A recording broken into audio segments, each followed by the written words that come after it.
Hello, my name is Ronan McCann and this is just a short video on my active learning lesson. So for my active learning lesson, I've done a small experiment. So I have a hairdryer, I have a box. So for my active learning, I done it on U values. So just the main goal for me here and for this active learning is just for students to pick up on this experiment and think, yeah, it makes a whole lot more sense to me now. It's trying to simplify it down. So this box for me is going to represent the house, and our hairdryer is going to represent something that's heating the house. Well, it could be we're going to concentrate on fossil fuels because of the topic, the importance of fossil fuels and U values. But so we're going to concentrate on that. It could be anything between an MHRV, fireplace, stove. So here again, we have something that's heating our house, our hairdryer, we have our house. In this situation here, we take note, this house does not have any insulation, okay? So we have a piece of fabric here at the bottom. This piece of fabric is going to represent heat traveling up through a house, and you're going to see that here now. So again, we have our hairdryer. Our hairdryer is representing, we'll take for example a stove, but we're also going to have this hairdresser representing airflow. Okay, so you'll see here now, I'm going to turn on the hairdryer, and I have a hole cut out in the bottom of our box there. We can see through here, so we can see what's going on. So we're going to see, hopefully now, this fabric rising because air and heat rises. So we're going to see the fabric rising, and this again is without insulation. So we're going to turn on our hairdryer, and we're putting it underneath. So here you can see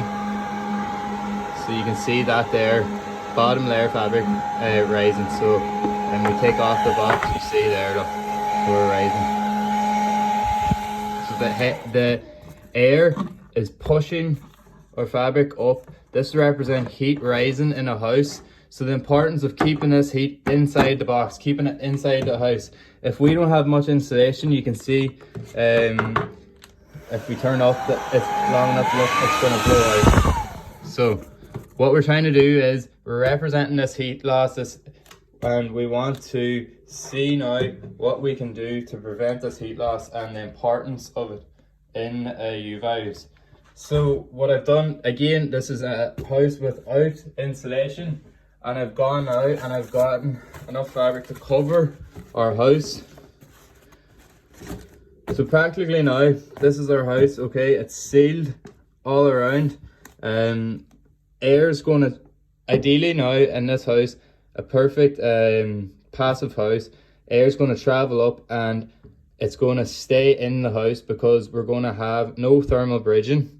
So that's where air is getting out through gaps in the house. Because we've now packed our house with insulation, we've made sure what we're going to do here, making sure it's sealed tight. So all air gaps are sealed tight.